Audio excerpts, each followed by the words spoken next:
सन्नाटे को चीरती हुई ट्रेन बढ़ी चली जा रही थी, मगर थोड़ी दूरी पर बने स्टेशन और हाट ट्रेन की रफ्तार में बाधा डालते रहते थे। ट्रेन की छुक छुक की आवाज और इसके बजने वाली सीटी लगातार घर जल्दी पहुंचने की उम्मीद जगाए हुए थे। आज भी इन पैसेंजर ट्रेनों का तो भगवान ही मालिक है। एक तो छोटी लाइनों की इन ट्रेनों के स्टॉपेज बहुत पास पास होते हैं, दूसरा इंजन जब भी चाहे खराब हो जाता है। आज भी ट्रेन का इंजन क्या खराब हुआ, जैसे मुसीबत ही आ गई।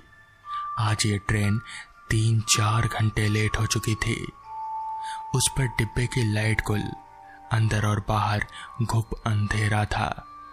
ट्रेन के डिब्बे की सवारियां भी धीरे धीरे स्टेशनों पर उतरती ही जा रहे थे। तभी विजय ने देखा डिब्बा पूरा खाली हो चुका था। ट्रेन अपने अंतिम पड़ाव पर पहुंचने वाली थी। रात के लगभग 9 बज चुके थे। घड़ी में ठीक ठीक से समय देख पाना मुश्किल था। पिछले स्टेशन की मंद रोशनी में बस अंदाजा ही लग पाया। एक बुजुर्ग व्यक्ति कंबल ओढ़े उस स्टेशन से चढ़ा और विजय बाबू के पास वाली सीट पर बैठ गया। विजय बाबू के मन में उसे देखकर कुछ तसल्ली हुई कि चलो कोई तो पास है। तभी विजय बाबू ने उससे पूछा, बाबा कहाँ जाना है? पर बाबा ने कुछ जवाब नहीं दिया। विजय बाबू ने फिर से कहा, आज सर्दी बढ़ गई है ना, और ऊपर से ये ट्रेन भी लेट हो गई। पता नहीं घर कैसे पहुंच पाएंगे। हाँ हाँ बेटा, सही कहा तुमने विजय बेटा। तुम्हारा घर तो स्टेशन से 3-4 किलोमीटर दूर भी है और ऊपर से रास्ता भी खराब। बुजुर्ग के मुंह से अपना नाम सुनकर विजय एकाएक चौंका और उसने कहा, लेकिन बाबा तुम मेरा नाम कैसे जानते हो? अरे छोड़ो बेटा, मैं तो तुम्हारे घर और गांव को भी जानता हूं। अब उतारो, स्टेशन आ चुका है। अंदर से घबराए विजय को अंधेरे और बुजुर्ग व्यक्ति से कुछ डर सा लगने लगा। कंपिल रोड स्टेशन पर ट्रेन का स्टॉपेज सिर्फ 2 मिनट का ही था। हाँ हाँ, लेकिन बाबा आपको जाना कहाँ है? तुम्हारे साथ ही चलना है बेटा। मेरे साथ? हाँ हाँ, एक परिचित की मौत हो गई है, उसे ही देखने जाना है। चलो बेटा, अब ज्यादा देर मत करो। अब तुम्हारा साथ हो गया है तो दूरी का पता नहीं चलेगा। ट्रेन सीटी बजाती जा चुकी थी। स्टेशन पर उतरकर आगे बढ़ने पर विजय को अंधेरे सन्नाटे के अलावा और कुछ भी नहीं दिख पा रहा था।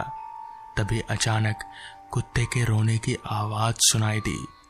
जैसे ही वो बुजुर्ग और विजय कुत्तों के नजदीक पहुंचा, कुत्ते डरकर भौंकते हुए दूर भाग गए। विजय कुछ समझ ना सका। पटरी के सहारे बनी पगडंडी पर विजय और वो बूढ़ा व्यक्ति कंबल लपेटे आगे बढ़े चले जा रहे थे। रात में ना तो पगडंडी और ना ही बूढ़ा दिख रहा था। विजय को एक छाया का एहसास हो रहा था। बस इतना सुकून मन में था कि एक से भले 2। उससे बात करते विजय बढ़ता चला जा रहा था। तभी अचानक एक झाड़ से बिल्ली के रोने की आवाज सुनाई दी। जैसे जैसे वो आगे बढ़ता जा रहा था, आवाज और भी तेज होती जा रही थी। उसका मन बहुत घबराया। वो सोचने लगा, आज तो अच्छा फंसा। इस अंधेरे में पता नहीं कैसे कैसे अपशगुन हो रहे हैं। भगवान, आज घर कैसे मिलेगा मुझे? उसे घर की दूरी अब बहुत ज्यादा महसूस हो रही थी। तभी अचानक से उसे कुछ दूर रोशनी दिखाई दी। उसके मन को कुछ तसल्ली मिली। सोचा, पटरी के किनारे चलो कोई तो मिला। रोशनी और थोड़ी भीड़ के साथ कुछ दूरी सुकून से कटेगी। वो तेजी से कदम रखता जा रहा था, पर यह बूढ़ा ये तो बहुत ही फुर्ती दिखा रहा था, इतना तो नौजवान भी नहीं चलते हैं। वो बोला, बाबा वो देखो आगे कुछ रोशनी आपको दिख रही है क्या? हाँ हाँ बेटा, जल्दी चलो, मेरी मंजिल नजदीक आ गई है। वो बूढ़े के पीछे तेजी से बढ़ने लगा। जैसे जैसे वो रोशनी करीब आई तो उसने देखा 10-12 लोग किसी व्यक्ति को उल्टी चारपाई पर लिए जा रहे हैं। उसको ये देखकर बड़ा आश्चर्य हुआ। ऐसा तो उसने पहले कभी नहीं देखा था। लोग तो अक्सर सीधी चारपाई पर लेटते हैं, पर ये, अरे बाबा देखो तो, ये लोग इसे उल्टी चारपाई पर लिए जा रहे हैं। बुजुर्ग तेज कदमों से बढ़ा और बढ़कर उस भीड़ को चीरते हुए उस व्यक्ति को कंधा देने लगा। अरे बाबा, ये कहाँ आप तो इसे कंधा देने में लग गए। खैर मुझे रास्ता दो यार, मुझे आगे जाना है। रास्ता दो शब्द सुनते ही सभी लोगों ने पीछे मुड़कर देखा। हल्की रोशनी में विजय की नजर जब उनके चेहरे पर पड़ी तो उसके पसीने छूट गए। विजय के पैर वहीं रुक गए। उसका हाल ऐसा हो गया मानो उसे काटो तो खून नहीं। वो सोचने लगा आज वो किस मुसीबत में फंस गया। जिस बात से वो डर रहा था उसी से उसका सामना हो गया। इतने सारे भूत उसने अपनी जिंदगी में नहीं देखे थे। देखें क्या, उसने सुने भी नहीं थे। और आज वो भी एक साथ। इस अंधेरी रात में जाऊं तो जाऊं कहाँ, करूं तो करूं क्या। इनसे बचकर भागना भी तो मुश्किल है। उसको चक्कर से आने लगे। तभी वो बूढ़ा ठहाका मार कर हंसा और भूतों ने उसको पकड़ लिया। उस बूढ़े ने सभी भूतों से कहा, लो इसे ले आया, अब उड़ाओ दावत। विजय समझ चुका था कि आज उसकी मौत निश्चित है। उसने चारों ओर देखा। पास ही एक शमशान था जहां लोगों को जलाया जाता है। डर के कारण उसका दिमाग और हाथ पैर काम नहीं कर रहे थे। भूतों ने उसको पकड़कर ऊपर उछाला तो वो उस चारपाई पर जाकर गिरा। डर से उसके मुंह से राम शब्द निकला। वो चारपाई पर गिरा तो वहां लेटा भूत उठ खड़ा हुआ और बोला, अच्छा हुआ तू आ गया, वरना आज तो मुझे मरना पड़ता। अब हम लोग तुझे खाएंगे। इतना कहते ही उस प्रेत ने उसका गला दबाया। विजय ने खुद को बचाने के लिए अपने हाथ से उसके हाथ को दूर करने की कोशिश की, मगर सारे कोशिश बेकार हुए जा रहे थे। प्रेत की अपार ताकत के आगे इंसानी ताकत नाकाम साबित हो रही थी। तभी उसे ईश्वर का स्मरण आया।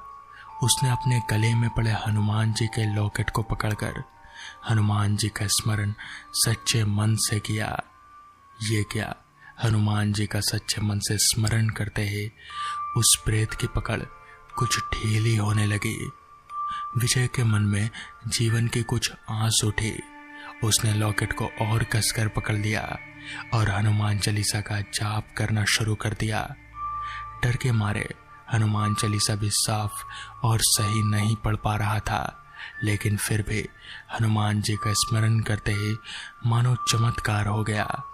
मौत के मुंह में समाया विजय मौत को दूर भगाता नजर आया। प्रेतों ने अचानक से वो चारपाई छोड़ दी और दूर भागने लगे। विजय के शरीर में मानो अजीब सी शक्ति आ गई थी। वो लॉकेट पकड़े राम नाम लेते हुए दौड़ने लगा। इतना तेज शायद वो अपनी जिंदगी में कभी नहीं दौड़ा होगा।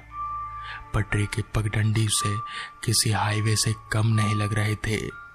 पीछे मुड़कर देखने की उसकी हिम्मत नहीं थी। वो कुछ ही समय में अपने गांव आ गया। घबराया विजय अपने घर पर आते ही बेहोश हो गया। लोग उसके आने का इंतजार करते हुए बाहर खड़े थे, मगर उसकी हालत देखकर सभी सोच में पड़ गए कि आखिर क्या हो गया। थोड़ी देर बाद विजय को होश आया तो उसने सबको पूरा किस्सा बताया। मगर वो सब क्या था और क्या ऐसा सच में विजय के साथ हुआ, कोई भी मानने को तैयार ही नहीं था। मगर जो विजय के साथ हुआ वो विजय ही समझ सकता है। तो दोस्तों, ये थी आज की पहली कहानी। तो चलिए बढ़ते हैं आज की दूसरी कहानी की ओर। दोस्तों, मेरा नाम राकेश है और मैं आज जो आपको कहानी बताने जा रहा हूं वो कोई कहानी नहीं बल्कि मेरे साथ घटी एक सच्ची घटना है जो आज से लगभग 30 साल पहले मेरे साथ घटी हुई थी। यानी यूं कहे तो उस समय मैं मरते मरते भी बचा था। पहले मैं भूत प्रेत इन सब बातों को एक सिरे से नकार देता था, मगर उस घटना के बाद से मैं भूत प्रेत इन सब चीजों को मानने लगा हूं और भूत प्रेत का नाम सुनते ही मेरे हाथ पैर कांपने लगते हैं। और भला हो भी क्यों ना, मेरे साथ घटी वो घटना कुछ है ही इस तरह की। दरअसल मेरे साथ हुआ कुछ यूं था कि 30 साल पहले मैं बीए पास करके नौकरी की तलाश कर रहा था, मगर मुझे कहीं नौकरी नहीं मिल रही थी। मैं काफी जगह भटक भटक कर नौकरी खोज रहा था, मगर एक भी नौकरी मेरे पल्ले नहीं पड़ रहे थे। काफी दिन इधर उधर तलाश करने के बाद जब मेरी नौकरी नहीं लगी तो मैं कहीं टूट सा गया, क्योंकि मेरे घर की आर्थिक हालत भी कुछ ज्यादा अच्छी नहीं थी।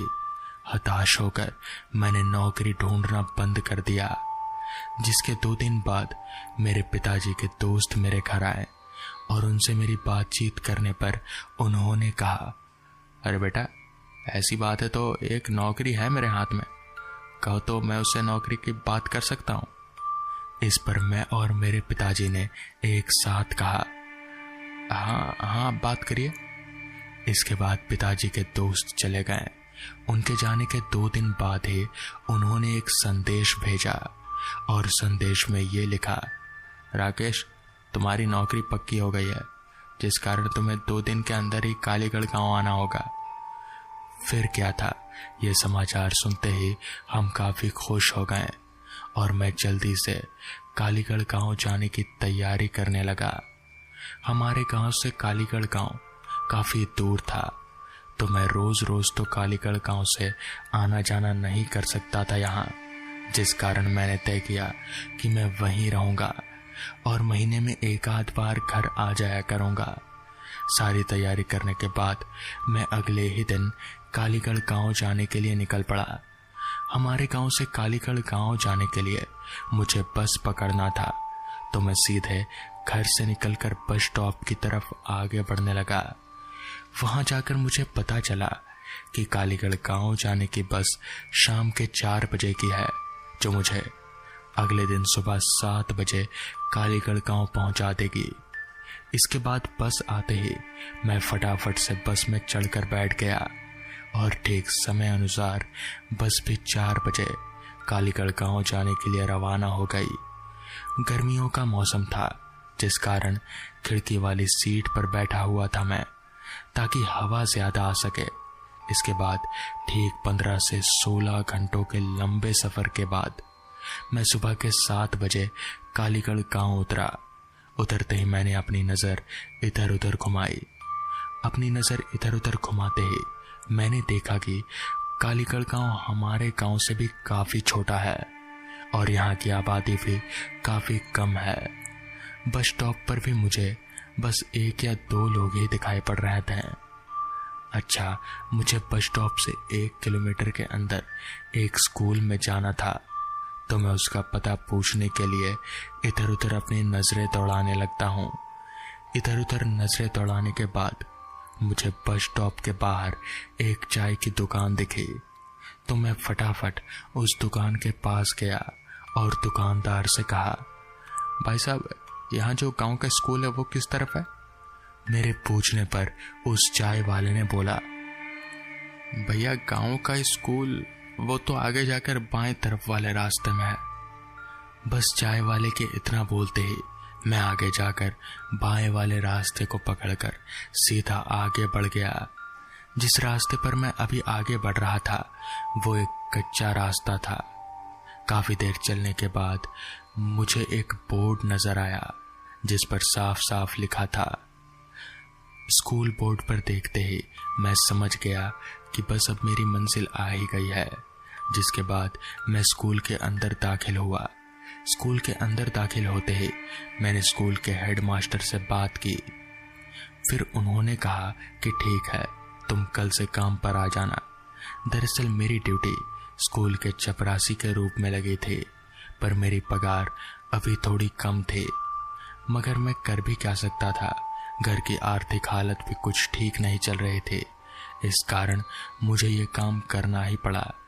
हेडमास्टर से बात करने के बाद स्कूल से बाहर निकलते ही मैंने अपने मन ही मन में कहा, चलो नौकरी तो हो ही गई, अब रहने के लिए कोई भी घर भी देख लिया जाए। और इतना बोलकर मैं घर ढूंढने के लिए इधर उधर देखने लगा। काफी ढूंढने के बाद मुझे पता चला स्कूल से थोड़ी दूरी पर एक खाली घर है। बस उस घर का पता मिलते ही मैं सीधे उस घर के पास गया। घर के पास पहुंचते ही मैंने देखा कि मानो वो घर कई सालों से बंद हो। घर के मकान मालिक से बात करनी पर उन्होंने कहा, वैसे तो कोई दिक्कत नहीं है, मगर गांव वाले मानते हैं कि इस घर में भूतों का बसेरा है। पर अगर आप इस घर में रहोगे तो पूरी जिम्मेदारी आपकी ही होगी। मैं उन दिनों भूत प्रेत इन सब चीजों को नहीं मानता था, तो मैंने मकान मालिक से बात की और फिर हामी भर दी। फिर क्या था, मकान मालिक से घर की चाबी लेकर मैं उस घर के अंदर दाखिल हुआ। अंदर दाखिल होते ही मैंने देखा कि घर के अंदर काफी जगह पर मकड़ी के जाले लगे हैं और घर के अंदर कभी धूल भी जमी हुई है। इसके बाद मैंने फटाफट से एक कमरा रहने के लिए साफ किया। इतनी देर में आसमान में सूरज की तेज किरणों की जगह चांद की मध्यम रोशनी ने ले ली। मैं भी काफी थक गया, जिस कारण हल्का फुल्का खाकर मैं भी अपनी बिस्तर पर लेट गया। काफी लंबा सफर है और इतने दूर तक आने के बाद कब मुझे नींद आ गई मुझे पता ही नहीं चला। फिर अचानक मेरी नींद काफी तेज बदबू आने से खुली। आंख खुलते ही मैंने जब इधर उधर नजर घुमाई कि यह बदबू कहाँ से आ रही है, तो मैंने देखा कि मैं कमरे का दरवाजा तो बंद करके सोया था, मगर अचानक कमरे का दरवाजा खुला हुआ है। तो फिर ये दरवाजा खुला तो खुला कैसे? और जैसे ही मैंने अपने बगल में देखा तो मैं एकदम से चौंक उठा और मेरे हाथ पैर कांपने लगे, क्योंकि मेरे बगल में औंधे मुंह एक आदमी लेटा हुआ था। मगर ये आदमी आया तो आया कैसे, और ये आदमी है तो है कौन? ये पता करने के लिए जैसे ही मैंने उस आदमी को हिलाया तो उस आदमी ने एकदम से उठकर बैठा। तो उस आदमी को देखकर डर के मारे मैं सुन्न सा पड़ गया, क्योंकि उस आदमी का पूरा चेहरा पूरी तरह से जला हुआ था और उस आदमी की दोनों आंखें भी नहीं थी।